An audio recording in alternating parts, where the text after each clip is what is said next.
Muy bien, el día de hoy vamos a hablar sobre lo que refiere al currículum. El currículum encierra un mundo de muchas consideraciones.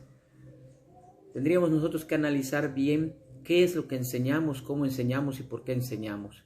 Pero, ¿dónde podemos encontrar esos puntos? Sin duda alguna, en nuestra vida diaria como docentes, tenemos que enfrentarnos a diferentes situaciones con nuestros alumnos, pero también tenemos que considerar todos aquellos elementos que se nos indican que debemos desarrollar en ellos, desde un objetivo, un perfil de egreso y los propósitos y consideraciones de los aprendizajes que debemos desarrollar con ellos. De ahí la importancia de analizar la evolución tanto conceptual, teórica, como social que ha tenido el currículum. Para ello presentamos esta línea del tiempo organizada de la siguiente manera. Primero que nada, las conceptualizaciones que se le han dado al concepto de currículum. Desde el año 1949 hasta nuestras épocas se han venido desarrollando algunas aportaciones de diferentes personas acerca de lo que es el currículum. Entonces, no podemos pasar por alto que desde el 1949 y con el paso de los años, cada uno de estos autores ha dado sus aportaciones referentes al currículum, no dejando a un lado lo que es al maestro, a los resultados, a las áreas de desarrollo, a las áreas de trabajo, a los conocimientos empíricos y conocimientos válidos del alumno, a todo aquello que lo rodea, ¿sí?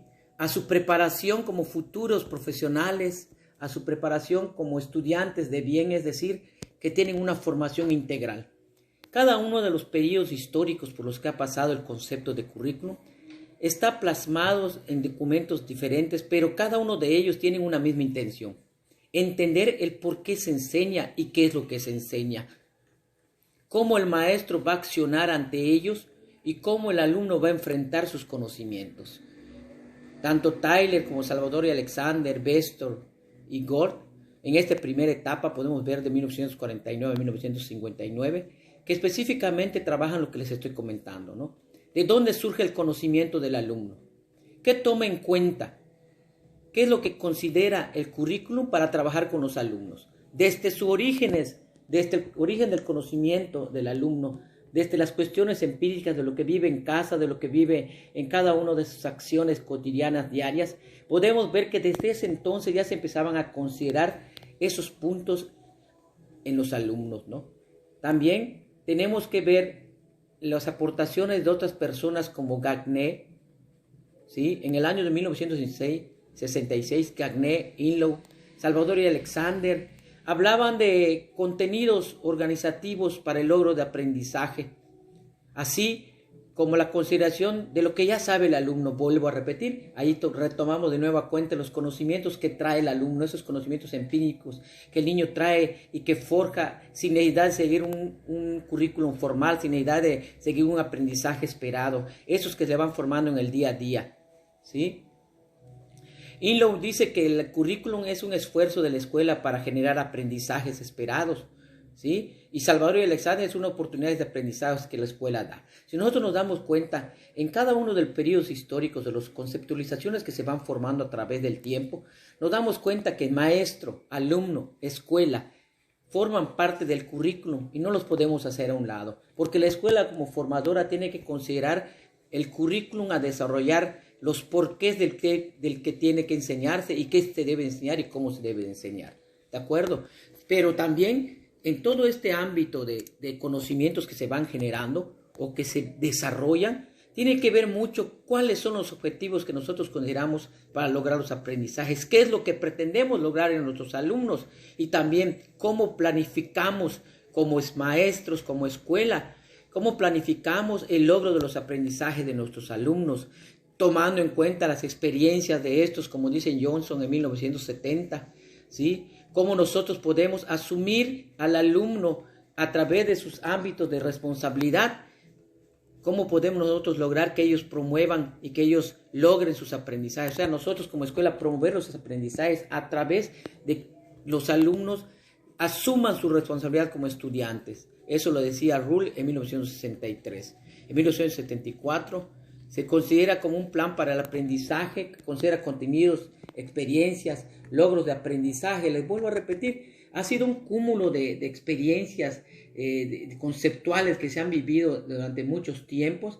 Y es en 1974 también cuando vemos que empieza a tomarse el término de logros del aprendizaje, ¿verdad? Que quizás ahorita también nosotros lo retomamos, pero que ha sido muy importante a través del tiempo. En este caso, pues omití al autor, pero el autor estaba y es quien maneja esos tipos de... Ya de 1975, fíjense, estaba yo naciendo cuando empezaron, yo nací en el 74, ya tenía un añito cuando empezaron otras consideraciones, ¿sí? Y empieza a hablarse más, vean, si se dan cuenta, empieza a hablar un poquito más de planificación, experiencia, resultados, para reconstruir el conocimiento a través la reconstrucción del conocimiento a través de la experiencia. Ahí vemos a Weller, a Sayce, en 1976, vuelven a referirse a planificación, ¿sí? Plan, que es hasta ahorita lo que nosotros tenemos que tomar en cuenta, que es la planificación de actividades basándose en las consideraciones curriculares que se nos otorgan, ¿no? Los cambios que ha tenido la currícula, los cambios que ha dado el currículo, tienen que ser considerados al momento de realizar una planeación, al momento de planificar la serie de actividades que le vamos a presentar a nuestros alumnos o las actividades que vamos a desarrollar en la escuela para favorecer el aprendizaje integral de nuestros alumnos. Johnson habla también de la experiencia, si nosotros nos damos cuenta, aquí debe ser 1980 también, 1979, perdón, ahí se me fue un dato, yo les pido muchas disculpas, debe ser 1979, es la suma de experiencia de los alumnos.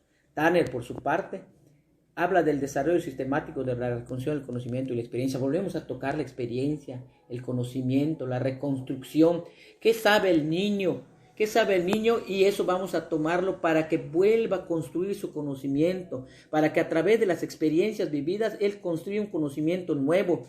Eso es lo que pretendía en ese entonces, estamos hablando de 1980. Nassif habla también de las experiencias vividas por el alumno, pero que es responsabilidad del maestro quien debe de promover que el alumno retome esas experiencias para que las asuma, las transforme y las convierta en algo positivo y en un logro educativo. En 1981, Lundgren, ¿sí?, dice y habla y empieza a hablar de las metas de enseñanza. Nosotros tenemos que tener especificada una meta a lograr para poder lograr los aprendizajes de nuestros alumnos. En 1982, Scurati habla de un conjunto efectivo de actividades que se realizan en la escuela, ¿de acuerdo? Tiene que tener efectividad, tiene que tener un sentido, tiene que darle algo al niño que le sirva y le favorezca. Muy bien. 1983, creo que quien más se ha centrado en el estudio del currículum ha sido Jimeno, Sacristán y Pérez y Gómez. Este conjunto de conceptos que manejan, ¿sí?, como un proyecto global integrador. Ahí viene lo que he estado mencionando, ¿no? Lo globalizador, lo integral, lo flexible. Por primera vez aparece el término flexible que hasta en nuestros días manejamos, ¿no? Que el término bases, que otorga bases para que nosotros podamos planificar, y aparece también ahí evaluar, ¿sí?, y que nos permita justificar un proyecto educativo, ¿sí? Pero ¿qué debemos considerar para ello? La cultura, la sociedad, los procesos de aprendizaje de nuestros alumnos y la naturaleza del conocimiento. Volvemos a caer en lo que he estado mencionando y que pues quieras o no, es algo muy importante, ¿no? El niño vive en un mundo rodeado de seres, de personas, en un ambiente diferente en casa, diferente en la escuela, pero que cada uno de ellos pertenecen al alumno y que como se desenvuelve en ese medio, el currículum pide que nosotros consideremos esos elementos tanto sociales, culturales y naturales, los apropiemos como parte del aprendizaje de nuestros alumnos y que a través de ello el alumno pueda, de una u otra manera, favorecer sus aprendizajes. Otra vez Jimeno nos habla en 1984 que debemos generar proyectos, es decir, la currícula es un proyecto flexible, ¿sí?, que permita resolver problemas concretos, es decir, de nada sirve que al alumno le enseñemos algo si no forma parte de lo que él vive, algo que realmente le sirva, algo que sea puntual. Stan House habla también de los principios educativos que deben estar sujetos a críticas para que pueda ser un resultado efectivo, es decir, un currículo que se desarrolla y no permite la crítica, simple y sencillamente se está haciendo autoritarista y por lo tanto no va a permitir generar cambios en él, ¿sí? Zabalza, 1987, Cole y Forkin también hacen sus aportaciones, ¿sí? Y vuelven a trabajar con metas que se pretenden lograr. Habla allí, miren, ahí estamos tocando el punto de los conocimientos, las habilidades, las actitudes. Todo eso nosotros debemos favorecerlo a nuestros alumnos. Cole habla de la guía útiles de acción. ¿Qué es lo que debe hacer el alumno que le pueda servir en su vida diaria, en su vida cotidiana? Forking, por ejemplo, nos maneja algo más formal. Dice que la experiencia debe salir de una instrucción formal, de lo que ya nos están pidiendo que hagamos, que esa es la esencia de una formación en el alumno, ¿no? Pero acuérdense que aquí estamos hablando de lo que cada uno aporta, ¿sí? Muy bien. En 1988, Kenmis Sacristán nos empieza a manejar términos como el control de la educación de los jóvenes a través de los grupos poderosos. Aquí fíjense, nosotros hemos escuchado mucho que la historia es de los vencedores y que quienes escriben la historia son los vencedores. Por lo tanto, aquí nos aporta este muchacho de que simple y sencillamente ese currículum que él lo ve como algo que alguien que ha sido vencedor lo escribe y nos plasma para que aprendamos lo que a él le conviene que aprendamos, ¿sí? Que el currículum es producto de algo que queremos y que nos quieren inculcar para que los vencedores sigan siendo vencedores. Entonces ahí es el análisis que él presenta, ¿no? Sacristán habla más de construcción social de los contenidos y orientaciones, ¿de acuerdo? Entonces fíjense cómo aquí en estos dos hay una controversia, ¿no? Mientras uno quiere que se siga hablando de los poderosos, de los que quieren que aprendamos lo que a ellos les conviene, otro dice que debemos construir el contenido y debemos ser orientadores. En 1990, PAMSA, suena muy chistoso, ¿verdad? Pero es PAMSA, habla otra vez de los conocimientos, las experiencias que nos permitan encontrar aprendizajes, que permitan actuar y pensar frente a las diversas situaciones que la vida social y laboral nos presente. Habla ahí de que debemos preparar al alumno para su vida profesional, ¿sí? Y ahí habla otra vez de la construcción, la acción, lo que el alumno crea, lo que el alumno agarra y que después devuelve en forma práctica, es decir, que le es útil. Grundy, ¿sí? nos menciona la cultura. Dice que el currículum en el currículum se consideran las situaciones culturales, históricas del entorno y medio social en que nosotros vivimos, ¿no? Entonces vean cómo va cambiando cada una de las conceptualizaciones que nos van dando de currículum. En 1999, este dato pues yo lo busqué en un documento donde Rosa María Torres empieza a considerar que en el currículum están incluidos contenidos, están incluidos objetivos, métodos, y también nos habla de que empieza a establecerse los criterios de evaluación, ¿no? Cómo es que empieza a relacionarse el aprendizaje con la situación social. Y aquí esto de inclusión, así ella en su texto menciona de que no solamente que los contenidos estén ahí, sino que sepamos y busquemos las estrategias, los métodos y las formas de enseñanza que nos permitan que esos contenidos que se encuentran en el currículo sean favorecedores en la vida cotidiana del niño. Y en el tiempo actual, ¿sí?, se ha ido dando ciertas situaciones en el tiempo actual. Por ejemplo, un término muy importante en los tiempos actuales es la semántica curricular, ¿sí? Cuando nos habla del currículum como una normativa, algo que debemos seguir, que debemos desarrollar, ¿no?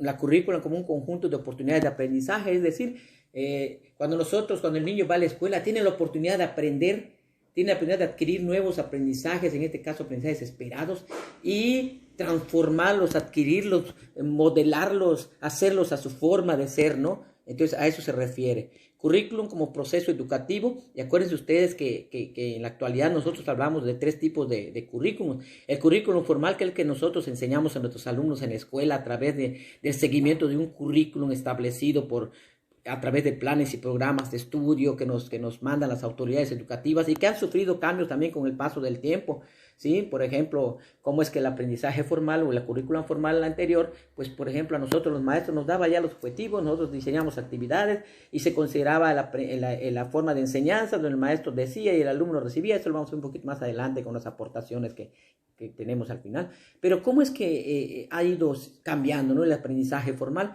pero es el que se da en las aulas, en donde el maestro genera los aprendizajes del alumno.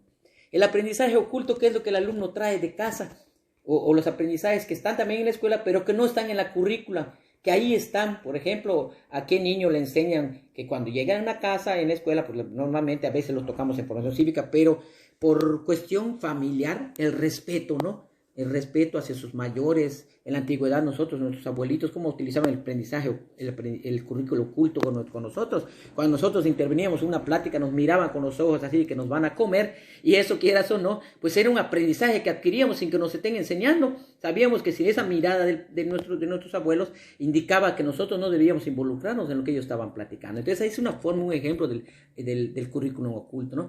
Y el currículum nulo, ese currículum que nosotros generamos pero que no es productivo para el alumno, ¿sí? Que le enseñamos al alumno pero que no sabe el alumno para qué le sirve. El alumno no entiende qué utilidad tiene en su vida cotidiana, ¿no? Muchas veces, y platicamos en una ocasión, de cómo es que las ecuaciones de primer grado el alumno no sabe ni para qué le sirve, o que el cálculo diferencial integral los muchachos de preparatoria no saben ni le dan sentido a ello, ¿no? Entonces ahí está ese aprendizaje nulo, que es desafortunadamente uno de los currículos más utilizados. El maestro enseña si el alumno aprende bien, y si no aprende también, y se vuelve un currículum nulo.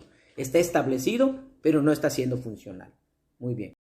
Como decía ahora bien, ¿no? El currículum también podemos considerarlo como un conjunto de regularidades, y podemos retomar, por ejemplo, el currículum como formación. Aquí más que nada se centra en los profesores, cómo realizan sus prácticas en las aulas, y la importancia que tiene la formación docente, ¿no?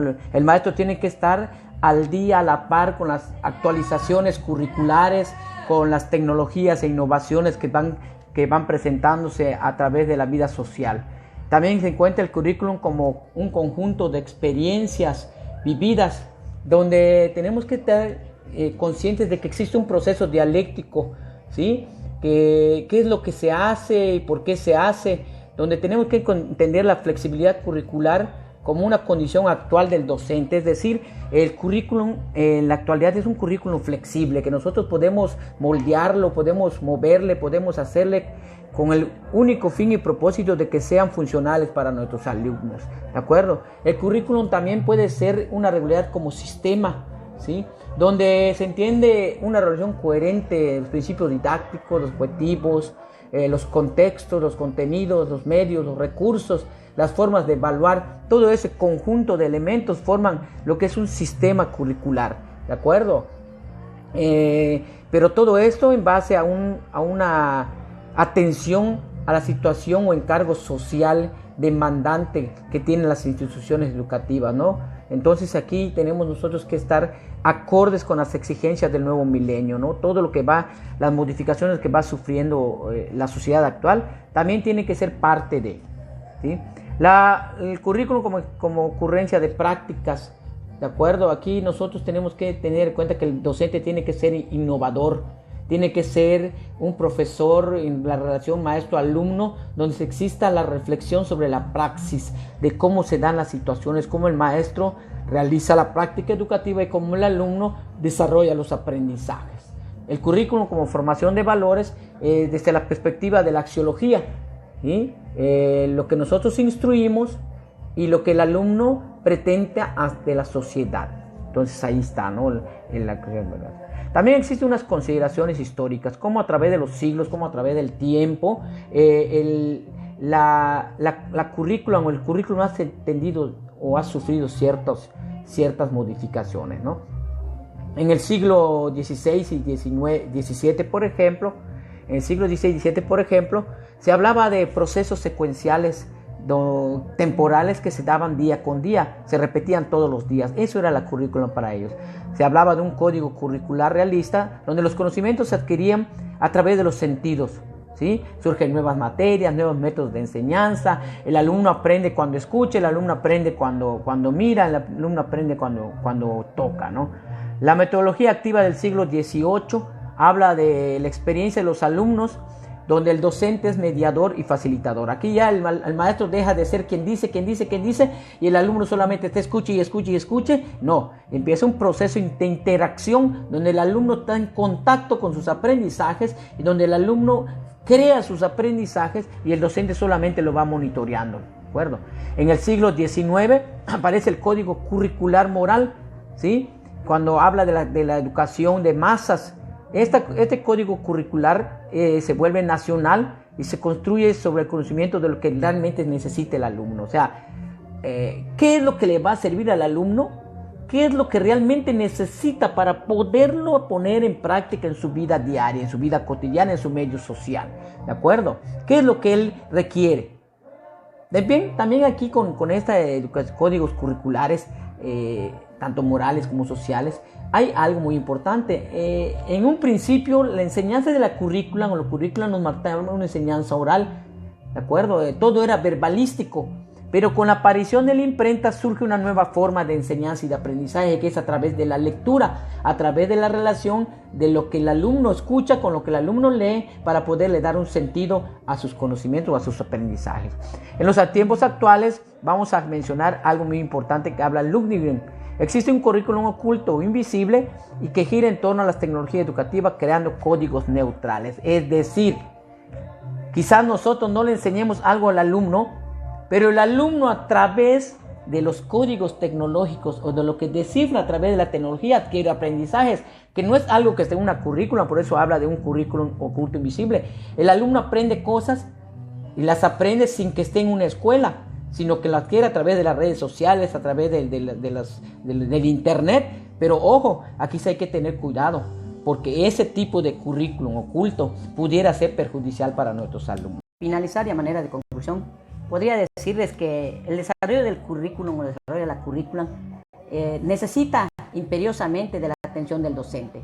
El docente tiene que conocer sus planes y programas de estudio, qué es lo que debe enseñarle al alumno, cómo debe enseñarlo, por qué debe enseñarlo y para qué le va a servir al alumno. Solo de esta manera podríamos hacer y decir que un aprendizaje va a ser funcional para nuestros alumnos. De hecho, eso debemos buscar. La currícula actual, además de ser flexible, nos pide y nos orienta para buscar que el alumno sea una persona que aplique lo que aprende en la escuela en su vida cotidiana, que le sea funcional, que no solamente se le vierta de conocimientos al alumno, porque esa etapa tradicional ya pasó.